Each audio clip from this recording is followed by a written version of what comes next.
بسم اللہ الرحمن الرحیم الحمد للہ رب العالمین والصلاة والسلام على سید الانبیاء والمرسلین وعلى آلہ واصحابہ اجمعین اما بعد فاعوذ باللہ من الشیطان الرجیم بسم اللہ الرحمن الرحیم وَلَا تُخْزِنِي يَوْمَ يُبْعَثُونَ يَوْمَ لَا يَنْفَعُ مَالٌ وَلَا بَنُونَ إِلَّا مَنْ أَتَى اللَّهَ بِقَلْبٍ سَلِيمٍ وَأُزْلِفَتِ الْجَنَّةُ لِلْمُتَّقِينَ وَبُرِّزَتِ الْجَحِيمُ لِلْغَاوِينَ وَقِيلَ لَهُمْ أَيْنَ مَا كُنْتُمْ تَعْبُدُونَ من دون الله هل ينصرونكم أو ينتصرون فكبكبوا فيها هم والغاوون وجنود إبليس أجمعون قالوا وهم فيها يختصمون تالله إن كنا لفي ضلال مبين إذ نسويكم برب العالمين وما أضلنا إلا المجرمون فما لنا من شافعين ولا صديق حميم فلو أن لنا كرة فنكون من المؤمنين إن في ذلك لآية وما كان أكثرهم مؤمنين وإن ربك لهو العزيز الرحيم صدق الله مولانا سیدنا ابراہیم خلیل اللہ علیہ السلام نے اللہ سے دعا مانگی.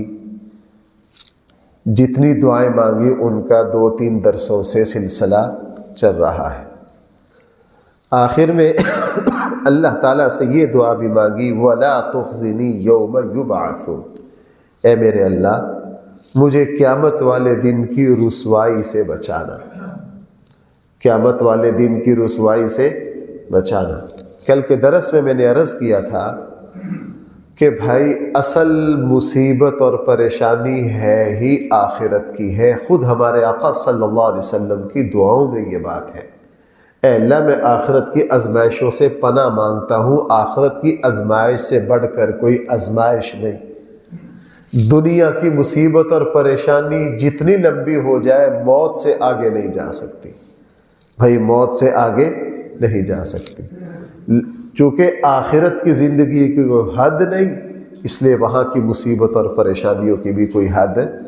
فرمایا وَلَا تُخْزِنِي يَوْمَ يُبْعَثُونَ اے میرے اللہ مجھے اس دن رسوا نہ ہونے دینا جس دن آپ مجھے زندہ کر کے دوبارہ اٹھائیں گے. وہ ایسا دن ہے يَوْمَ لَا يَنْفَعُ مَالٌ وَلَا بَنُونَ جس دن نہ مال نفع دے گا اور نہ بیٹے. بھائی جس دن نہ مال نفع دے گا نہ بیٹے. دنیا میں انسان کو جتنی چیزیں فائدہ دیتی ہیں ان میں سے 2 چیزیں بہت نمایاں ہیں. ایک انسان کے بیٹے نرینہ اولاد اور دوسرا اس کا مال. دنیاوی مفید چیزوں میں سب سے زیادہ مفید جس کو انسان سمجھتا ہے وہ یہ 2 چیزیں. میرے لیے میری اولاد, میرے لیے میرا مال. قرآن کریم نے ارشاد فرمایا قیامت والے دن مال کا تو وہاں وجود ہی نہیں ہوگا. اولاد وہاں ہوگی بھی تو کیا کر لے گی. سورہ مریم کے آخر میں فرمایا کہ کوئی شخص اپنے عوض اور بدلے میں زمین و آسمان کے خزانے بھی اگر ہوں گے تو وہ دینے کے لیے تیار ہو جائے گا. بھائی وہ دینے کے لیے کیا ہو جائے گا اگر کسی کے پاس وہاں یہ ہو.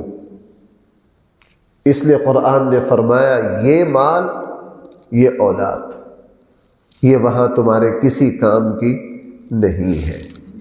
وہاں صرف ایک ہی سکہ چلتا ہے.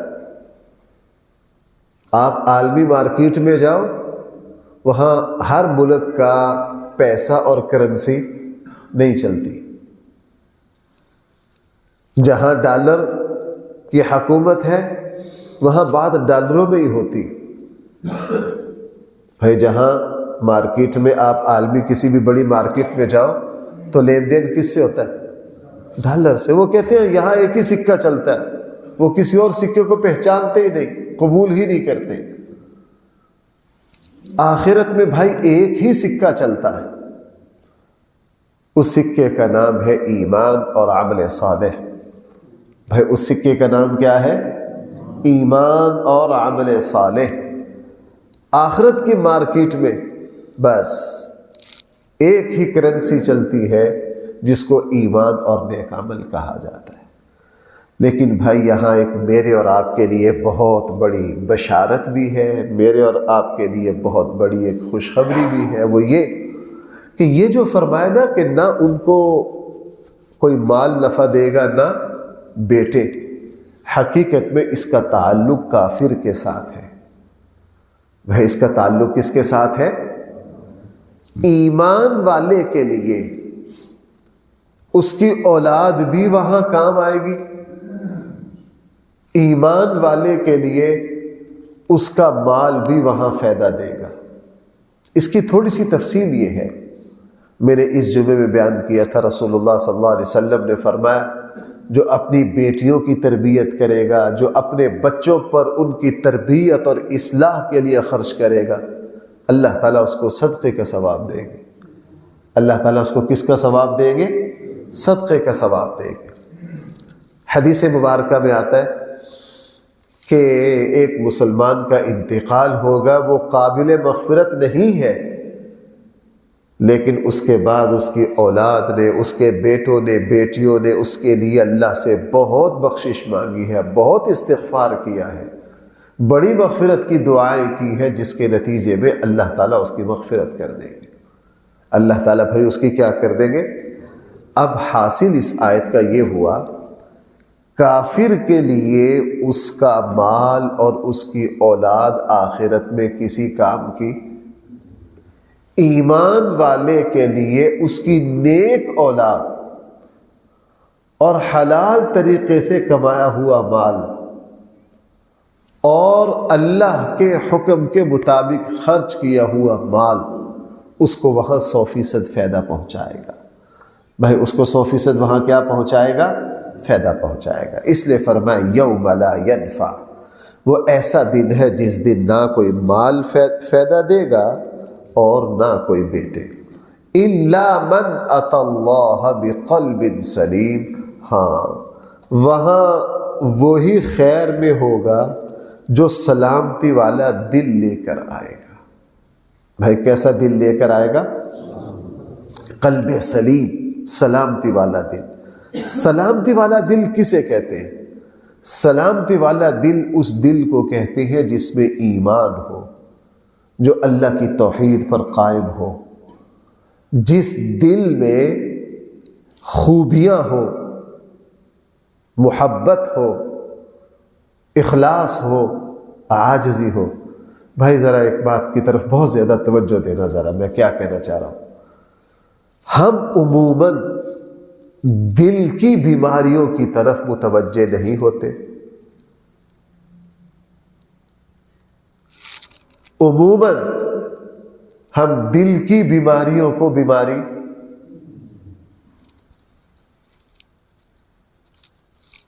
نمبر دو جو کمالات دل کے ہیں ہم ان کے حصول کی کوئی کوشش نہیں کرتے. حالانکہ کل قیامت والے دن اللہ تعالیٰ کے یہاں جو قدردانی یا جو پکڑ دل کے اعمال پر ہے وہ انسان کے ظاہری اعضاء کے اعمال پر وہ پکڑ نہیں ہے. بھائی ذرا میری بات پر غور کرنا. توحید پر، آخرت میں ایمان پر ہی سارا کچھ ہے نا. توحید اور ایمان کس کا فعل ہے؟ زبان کا، ہاتھوں کا، آنکھوں کا، پاؤں کا، کس کا فعل ہے؟ دل کا ہے۔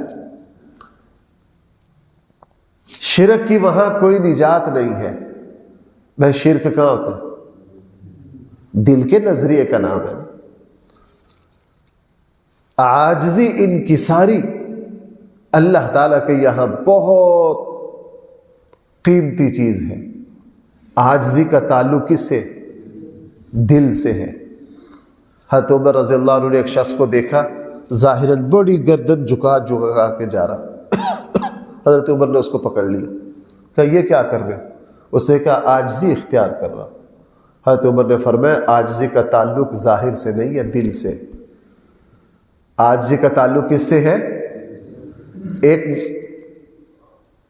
اسی طرح ایک بندہ ہمارے ساتھ بیٹھا ہے، وہ دل میں بیٹھا بیٹھا سب کو حقیر سمجھ رہا ہے، اپنے آپ کو ہی سارا کچھ سمجھے ہوئے ہے۔ یہ تکبر کی کیفیت ہے۔ ایک آدمی یہی بیٹھا ہے، اپنے آپ سے دوسروں کو، سب کو اپنے آپ سے بہتر سمجھ رہا ہے۔ یہ عاجزی کی کیفیت ہے۔ بھائی یہ دونوں عمل جو ہے ان کا تعلق کس سے ہے؟ دل سے ہے۔ ہم اس پر بالکل توجہ نہیں دیتے۔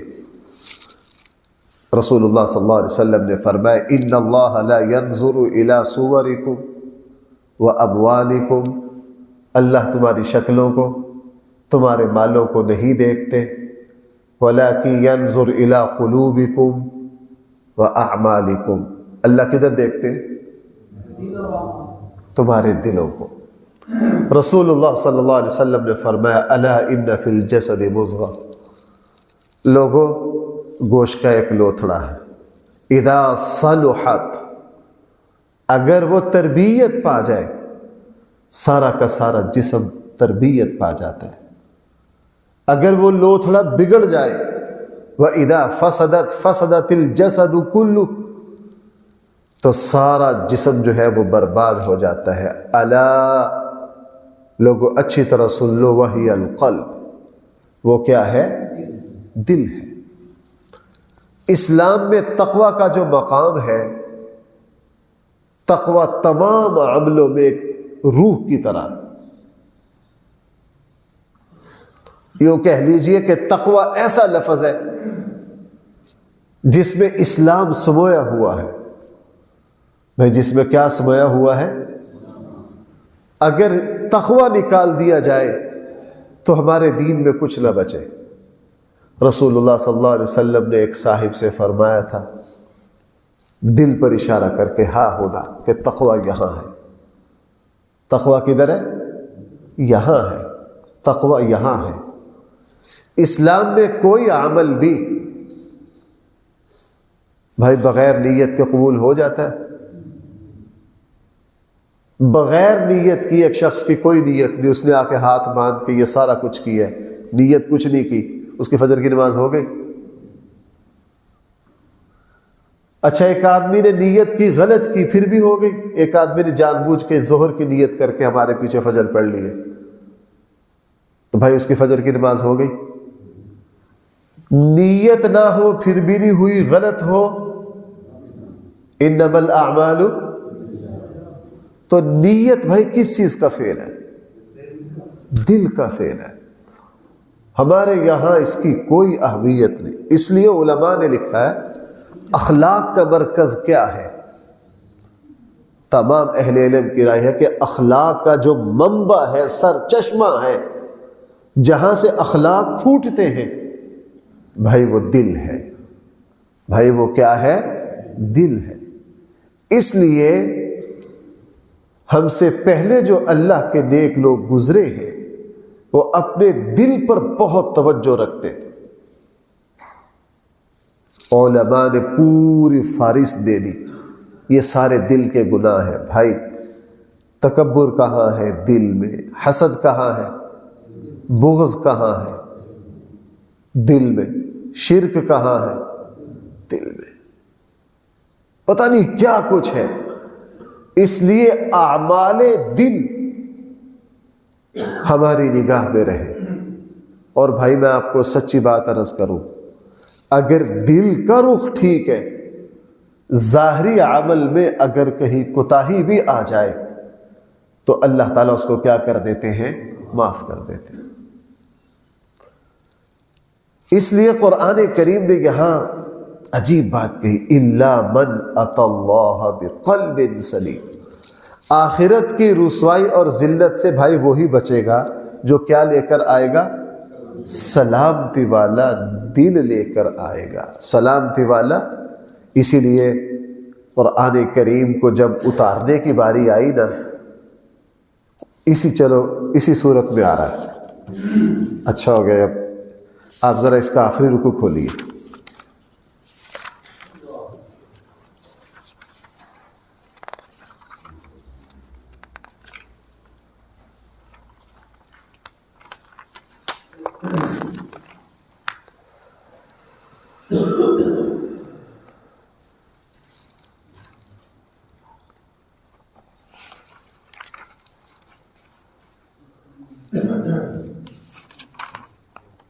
دیکھیے جی، صفحہ نمبر 43،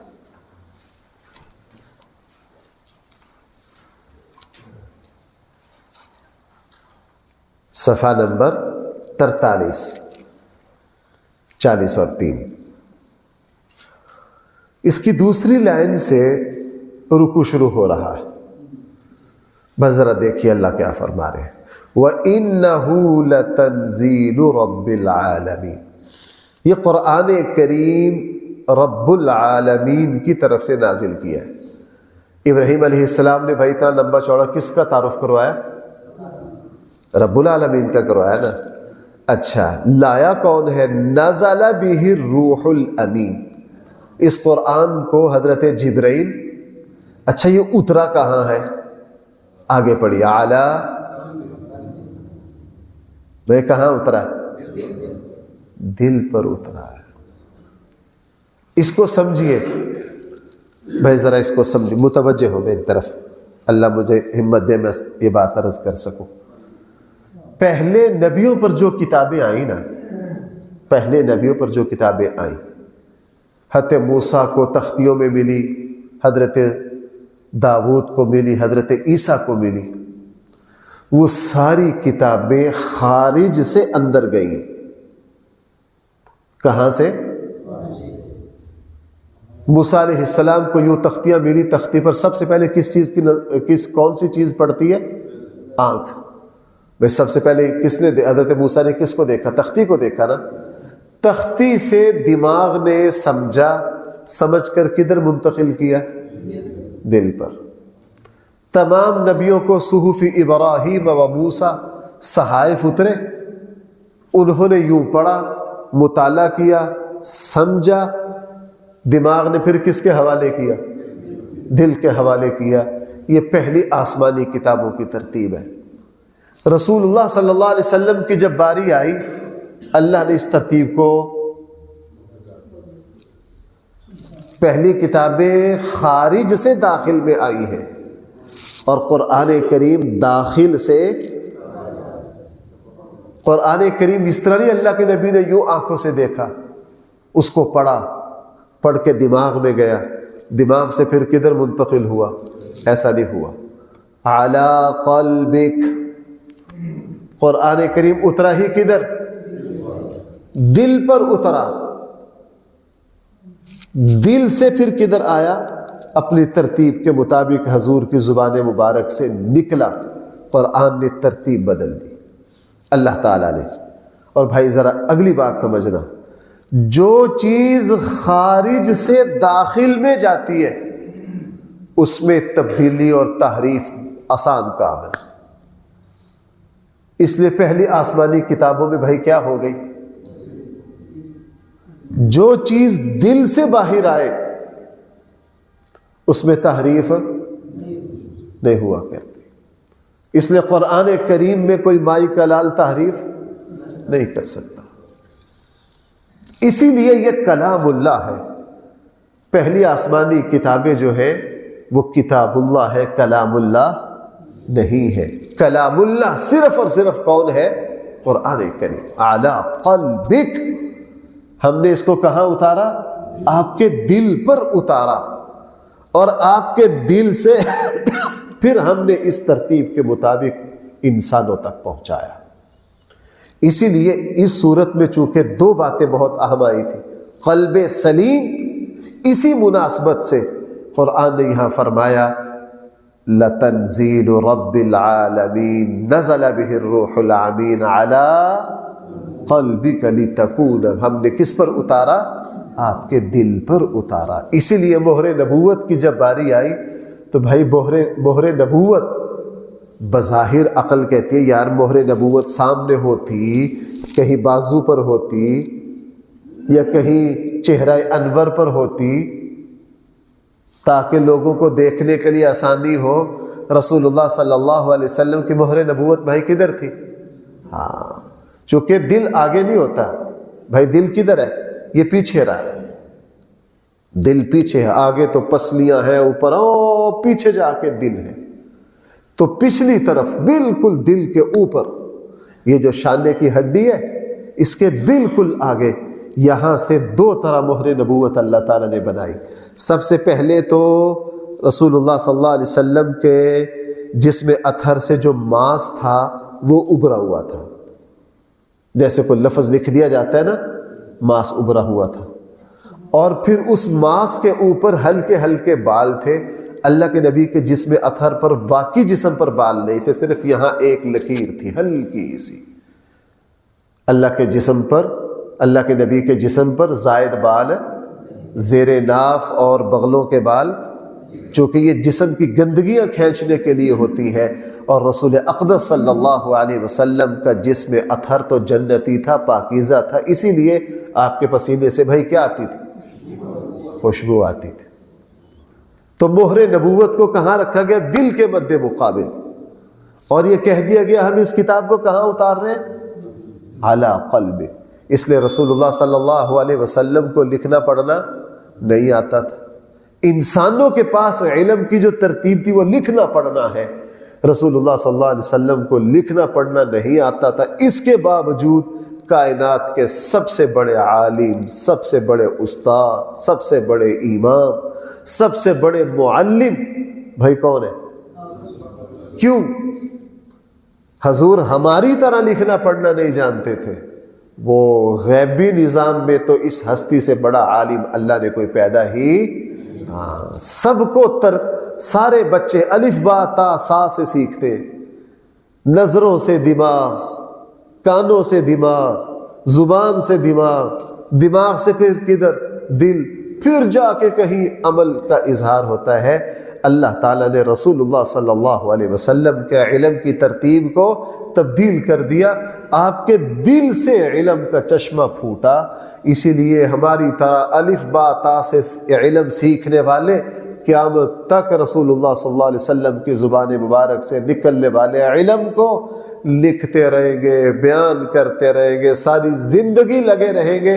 اللہ کے نبی کے علم کو تحریر میں نہیں لا سکتے، چونکہ یہ وہ ہستی ہے کہ جس کے علم کا چشمہ کدھر سے پھوٹا ہے؟ دل سے پھوٹا ہے۔ اس لیے بھائی اس بات کو بھلانا نا، یہ بہت اہم بات ہے۔ علی قلبک لتکون من المنذرین۔ اب آئیے وہاں قرآن نے کیا فرمایا؟ قرآن کریم نے ارشاد فرمایا وہاں کس کس کو نجات ملے گی۔ حضرت ابراہیم علیہ السلام دعا مانگ رہے ہیں صفحہ نمبر 29 پر، یوم لا ینفع مال ولا بنون الا من اتی اللہ بقلب سلیم۔ جو شخص بھائی لائے گا کون سا دل؟ سلامتی والا دل، سلامتی والا دل۔ اس لیے رسول اللہ صلی اللہ علیہ وسلم نے اللہ تعالی سے دل کی نرمی کو مانگا ہے۔ کس کو مانگا؟ اور برائی کا آغاز میں نے عرض کیا کدھر سے ہوتا ہے؟ دل سے۔ یہودیوں کی بیماریوں کا، ان کے امراض کا، ان کے جرائم کا، ان کی خباثتوں کا قرآن کریم نے تذکرہ کیا ہے، اور تذکرہ کرتے فرمایا ثم قست قلوبکم من بعد ذلک فہی کالحجارہ۔ پھر تمہارے دل سخت ہو گئے کس کی طرح؟ قساوت قلب۔ ہمارے یہاں بھی محاوروں میں بولا جاتا ہے برائی کا مرکز ہماری زبانوں میں بھی کس کو سمجھا جاتا ہے؟ دل کو. یار اس کا دل سخت ہو گیا، اس کا دل مرجھا گیا، اس کا دل سیاہ ہو گیا، اس کا دل کیا ہو گیا ہے. اور رسول اللہ صلی اللہ علیہ وسلم نے بھی اس بات کو بیان فرمایا، جب بندہ گناہ کرتا ہے تو بھائی گناہ کے بعد گناہ کا سیاہ نقطہ کدھر لگتا ہے؟ دل پر لگتا ہے. اس لیے میرے بھائیوں، یہ جو ہے نا قلب سلیم، میں نے عرض کیا تھا ابراہیم علیہ السلام کی یہاں باتیں بڑی عجیب ہیں. اللہ تعالیٰ سے یہ دعا مانگنا، اے اللہ ہم سب کو کیا عطا فرما؟ قلب سلیم عطا کر. ہم سب کو کیا کر؟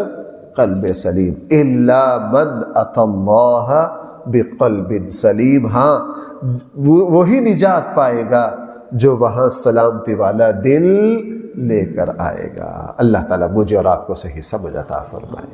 الحمدللہ رب العالمین، والصلاة والسلام على سید الانبیاء والمرسلین وعلى آلہ واصحابہ اجمعین. ربنا آتنا في الدنيا حسنة وفي الآخرة حسنة وقنا عذاب النار. صلی اللہ تعالی علی خیر خلقہ سیدنا و مولانا محمد وآلہ واصحابہ اجمعین برحمتک یا